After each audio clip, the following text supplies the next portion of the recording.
자, 안녕하십니까. 10월 16일 이슈맨의 주식뉴스공장 마감 브리핑을 시작을 하도록 하겠습니다. 오늘 제목을 이걸로 먼저 정해봤습니다. 개인 투자자들, 일반 개별 종목분들 매매를 할 때 대형주도 중형주 다 포함이에요. 어떤 손바뀐 부분들이 일어날 요건 부분들을 따진다 하면 뭐 시장의 악재 부분들, 뭐 개별 종목군이든 섹터든 악재 부분들, 뭐 최근에 현대차라든지 기아차, 특히 현대차 관련된 부분들을 상기를 좀 시키시면 될 것 같아요.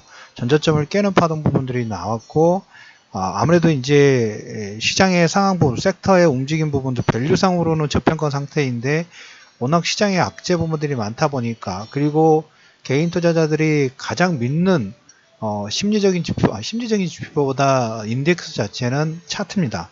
전저점을 깨는 파동 부분들이 나오게 되면 그때부터는 전저점 지킬 때까지는 버티다가 그때부터는 이제 순식간에 무너져서 대량 거래가 나오면서 손절매 물량 부분들이 좀 나오죠.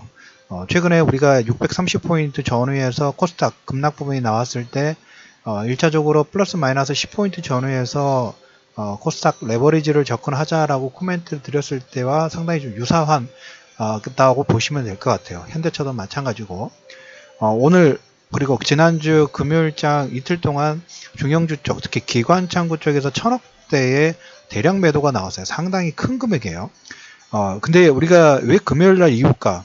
전기전자 쪽에서 삼성전자 예비 실적 부분들이 발표가 되온 이후부터 실적 부분에서 삼성전자는 거기서 여러분들 이제 매매 영역이 아니라는 얘기를 좀 드렸죠. 그러다 보니까 코스닥 쪽에서 이쪽 장비 관련주들, 그 다음에 제약 관련주들, 성장 관련된 부분들도 일부 코스닥 쪽에서 차익 매물들이 좀 나오는 모습들. 그러니까 이런 매도 부분들을 진행을 하고 어디 쪽으로 가고 있나요? 대형주 쪽으로 가고 있어요. 대형주 쪽으로. 우리가 시장에서 신용 관련된 부분들 얘기를 드리면서 코스피 신용보다 코스닥의 신용 물량 자체가 더 많다는 얘기를 좀 드렸어요. 그래서 코스닥의 신용이 최고점이 4조 5천억 달러에서 많이 내려오기는 했습니다만은 4조 2천억대예요.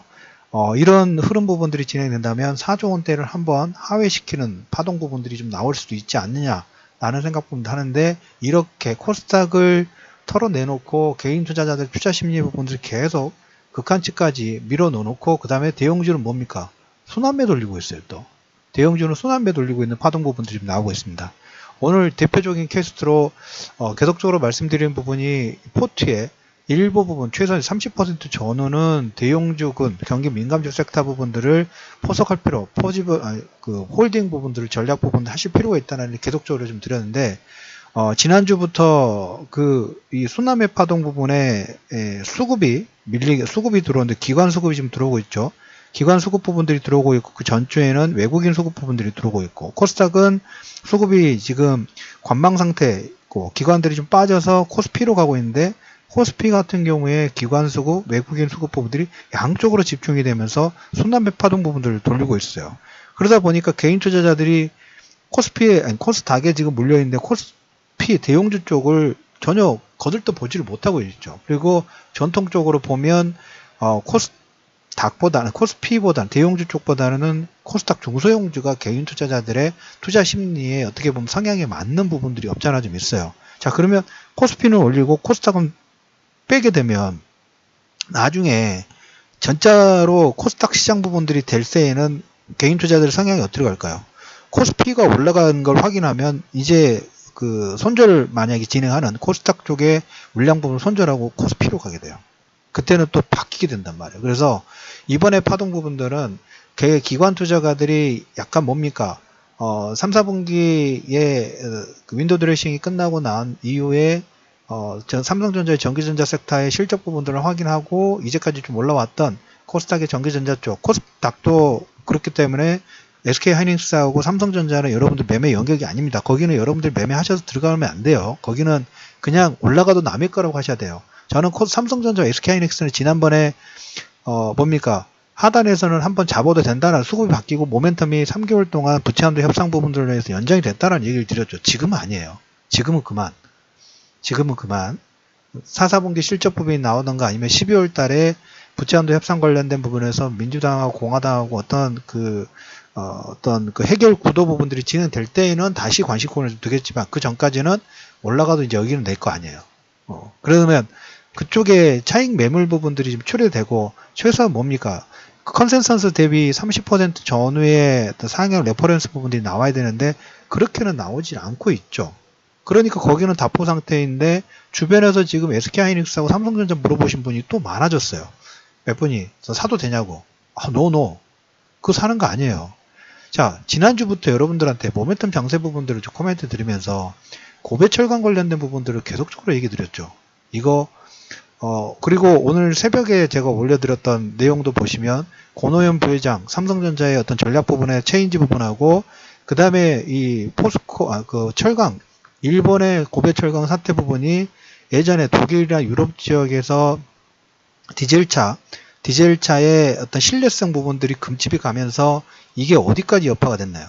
내연기관의 스탑, 그리고 전기차의 확산, 그 다음에 수소차의 어떤 그 등급 부분하고 시차를 두고 계속적으로 영향권을 점쳤죠. 이 고배 영향이 거의 디젤차에 준하는 그런 효과 부분들이 지금 나오기 시작했어요.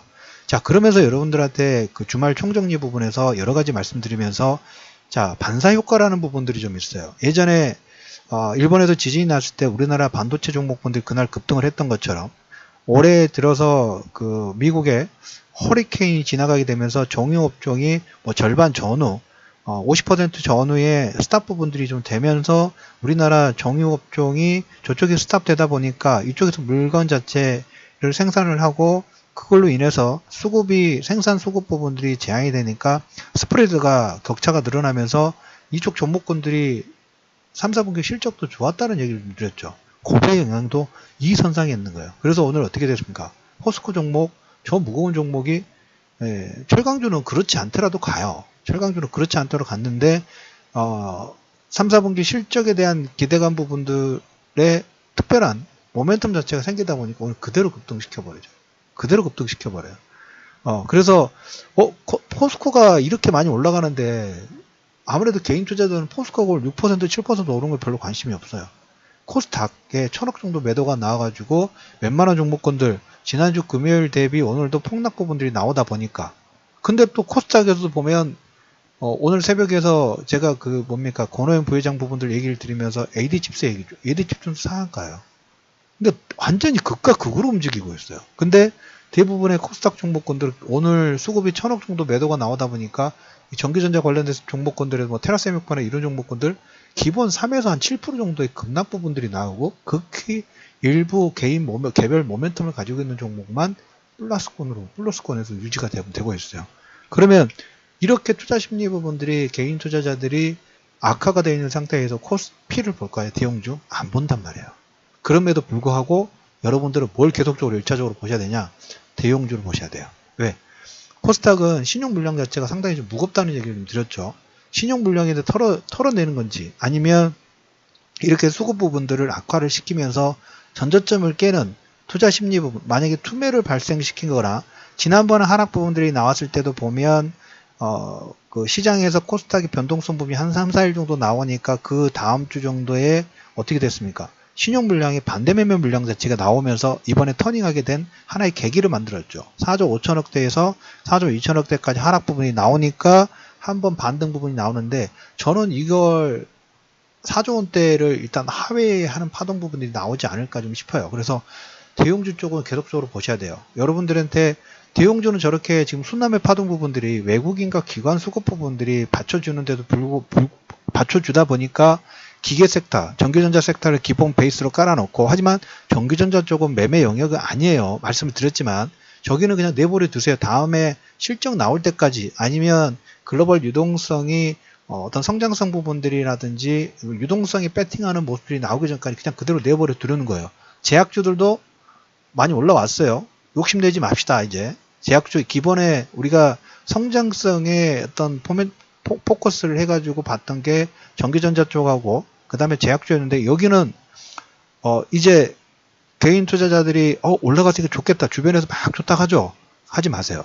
거기는 이제 다른 종목군 차라리 안 간 종목군 차분하게 매매하시는 게 더 나은 섹터 부분들이니까 뭐 건설, 뭐 은행, 증권 이 밑에 섹터들 있죠. 기계 그 다음에 뭐 통신 이런 섹터 부분들을 순환매 파동 부분들을 미리 다음 파동 부분들을 좀 대기를 하시면서 대기를 하시는 게 낫다. 그래서 중형주 쪽은 신용털기라든지 개인들의 투자 심리 부분들 아니 최악으로 만들어 가지고 손절매 부분들을 유도시키면서 대형주는 끌어올리는, 대형주는 위에 것은 계속 말씀드리지만 위에 것은 그대로 놔두고 밑에 종목들을 좀 올리면서 외국인들과 기관 수급 자체가 오늘 장중에 중국의 소비자 물가 지수의 상승, 그리고 오늘 아침 브리핑에도 말씀드렸던 것처럼 미국의 소비 신뢰 지수가 최대치까지 지금 나왔죠.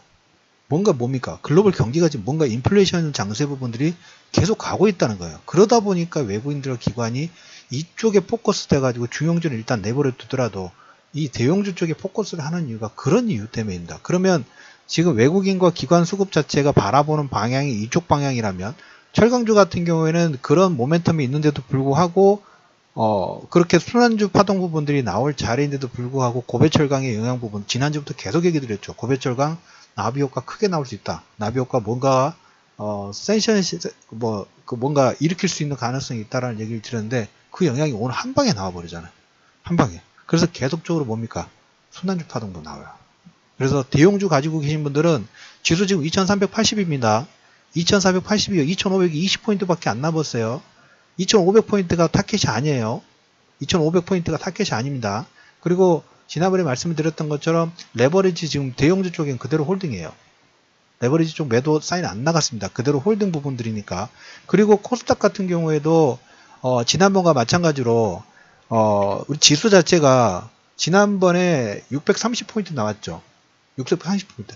근데 이번 파동에 그렇게 많이 신용 물량 부분들은 여기서 뭡니까? 오늘 장중에 코스닥 같은 경우 650포인트 정도까지 하락 부분이 나왔다가 지금 반등 부분이 나왔는데 다시 한번 650포인트를 하회하면 물량 자체가 제법 나올 것 같아요. 그리고 만약에 예를 들어서 코스닥은 지난번과 마찬가지로 630포인트, 640포인트, 630포인트 플러스 마이너스가 진입된다 하면 그때부터 레버리지 매수예요. 무슨 얘기인지 아시겠죠? 전략 부분에서 7월달부터 변동사항이 없어요. 계속적으로 뭐 하겠다는 거야? 박스권 매매하겠다는 거예요. 계속적으로 박스권 매매하겠죠. 박스권 상단에 강하게 매수 들어가게 되면 박스권 하단에 손절 친다고 말씀드렸죠. 그 전에 90년도, 97년도 리먼 사태, 아니요. 2000년대에 리먼 사태 일어났을 때 주가 지수가 900포인트, 1000포인트 이하 부분 나와서 다시 이게 1900포인트 갈 때 박스권 장세 부분들이 두 번 있었는데 그 상황마다 개인 투자자들 박스권 상단에서는 강한 매수, 박스권 하단에서는 손절 물량, 이거 한 3번 하다 보니까 다 털리고 정작 1000포인트에서 2000포인트 정도 근접하는 파동 나왔을 때는 다 나가 떨어졌다고 말씀드렸어요. 그리고 그때 대형주들 다 놓쳤다고 말씀을 드렸어요. 그렇게 되면 안 돼요. 아시겠죠? 그래서 박스권 파동 부분들 그대로 요즘입니다. 코스닥은 630포인트 정도 선 내려가면 그때부터 지난번과 똑같아요. 또 매수 들어갈 거예요. 왜?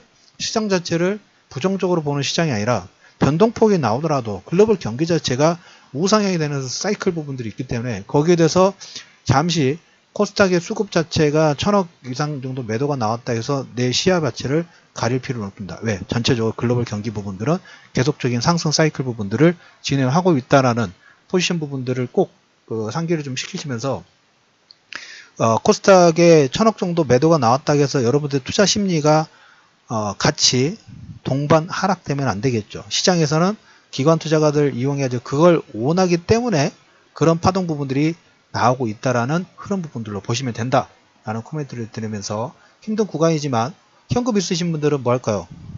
경기 민감주 매수를 준비하고 아까 말씀드린 코스닥 같은 경우에는 630에서 플러스 마이너스 10포인트 정도 되면 레버리지 먼저, 항상 수급으로 인한 하락 부분이 나왔을 때는 시장 먼저 매수 관점 부분들을 유지하실 필요가 있다. 그래서 절대 현혹되지 마시고 힘내시고 오늘은 노래 한 곡 들으면서 마무리하도록 하겠습니다. 자, 힘내십시오.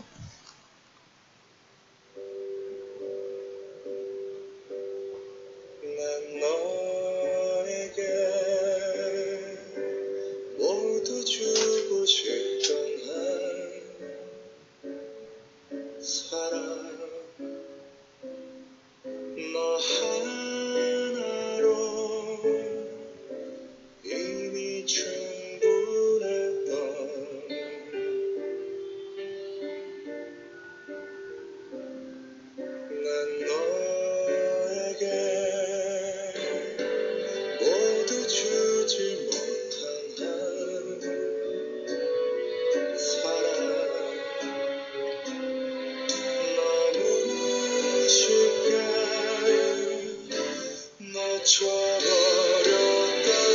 서로